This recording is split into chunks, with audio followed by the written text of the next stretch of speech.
तुम्हारे बाबा जो पांडव थे, ये महाराज पांडु के पुत्र थे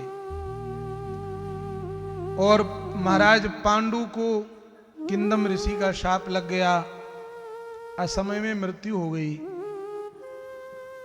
तो महाराज गद्दी खाली कैसे रहे? तो नेत्रहीन धृतराष्ट्र को राजा बना दिया गया। यद्यपि धृतराष्ट्र राजा बनने के योग्य न थे, और राजा बनने के बाद जब धृतराष्ट्र ने अपने अनुज पुत्रों के साथ में अन्याय करना प्रारंभ कर दिया, तो विदुर जी महाराज, ये विदुर जी कोई सामान्य नहीं है, साक्षात धर्म के अवतार हैं।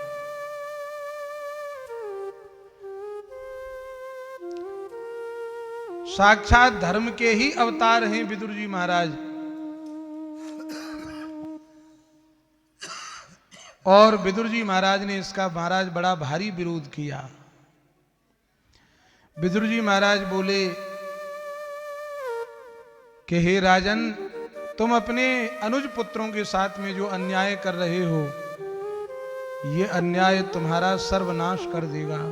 तुम्हें ऐसा नहीं करना चाहिए।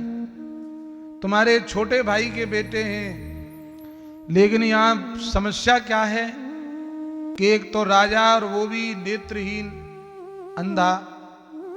अब अंधे के आगे कितना भी प्रकाश करो, उसके आगे तो अंधेरे के अंधेरा ही रहेगा। तो विदुर जी महाराज ने बहुत प्रयास किया उनके सामने प्रकाश करने का, लेकिन धृतराष्ट्र जी ने एक बात नहीं सुनी। अच्छा, मान लो पति अंधा हो और पत्नी ठीक हो, तो पत्नी भी पति को ठीक रास्ते पर ले जाती है। पर यहां एक बड़ी बात और है कि पति तो जन्मांध है ही, लेकिन पत्नी जानबूझकर की अंधी बन गई। और यह गांधारी के जीवन का बहुत बड़ा गलत निर्णय हो गया कि मेरा पति अंधा है तो मैं भी जीवन भर आंख से पट्टी बांध करके रहूंगी। और ये इसी गलत निर्णय ने एक बहुत बड़ा युद्ध करा दिया। तो पति अंधा है और पत्नी यदि ठीक है तो पत्नी पति को ठीक रास्ते पर ले जाती है। पर यहां तो पति भी अंधा और पत्नी जन्मांध नहीं है, जानबूझ करके वो अंधी बन गई, आंख से पट्टी बांध ली। तो विदुर जी बोले, इससे भी क्या समझाऊं? अच्छा, माता पिता दोनों अंधे हो जाएं और पुत्र यदि अच्छा हो तो भी महाराज उनका कल्याण हो जाएगा। लेकिन यहां तो पिता भी अंधा, मां भी अंधी और बेटा बहुत बड़ा अधर्मी। विदुर जी महाराज ने सबको बहुत समझाया और राजा धृतराष्ट्र से कहा, हे राजन, जीवन में सब चीजें हमें दोबारा मिल जाएगी, लेकिन मनुष्य शरीर एक ऐसा है जो कभी दोबारा नहीं मिलेगा। हे राजन, इसलिए न्याय पूर्वक धर्म का पालन करो। पर धृतराष्ट्र ने जब एक बात नहीं मानी, तब विदुर जी ने अपनी पत्नी के पास बैठकर कहा, देवी,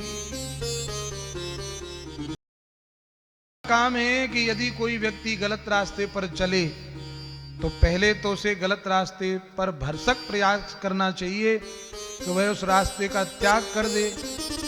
और फिर भी यदि कोई नहीं माने तो क्या करना चाहिए? उससे किनारा कर लेना चाहिए। मेरी इच्छा है कि मैं बस हस्तिनापुर छोड़कर जाऊंगा तीर्थ यात्रा करने के लिए, क्या तुम मेरे साथ में चलोगी? विदुरानी बोली, सरकार, अब ये भगवान की बड़ी कृपा है कि पति पत्नी दोनों भगवान के भक्त हो जाएं। ये बहुत बड़ी कृपा होती है। अन्यथा महाराज कहीं या तो पत्नी भक्त नहीं है और पत्नी यदि भक्त है तो पति भक्त नहीं है। पूजा पाठ और भक्ति भाव के पीछे ही घर में झगड़ा चलता रहता है कहीं कहीं तो। पर दोनों यदि भगवान के भक्त हो जाएं तो ये भगवान की बड़ी कृपा है।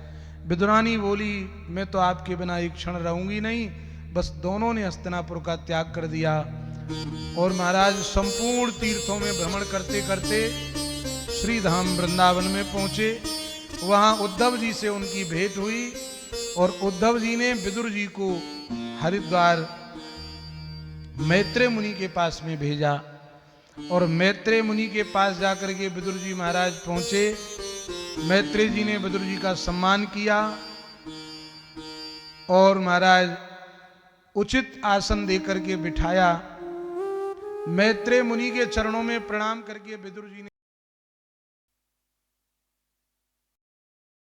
आपसे मैं जिज्ञासावश पूछना चाहता हूं, आप मेरे ऊपर कृपा करें और मेरे मन में उठ रहे इन प्रश्नों का उत्तर दीजिए। प्रेम से कहिए जय श्री राधे। तब विदुर जी महाराज ने मैत्रेय जी से जो प्रश्न किए, सुखाय कर्माणि करो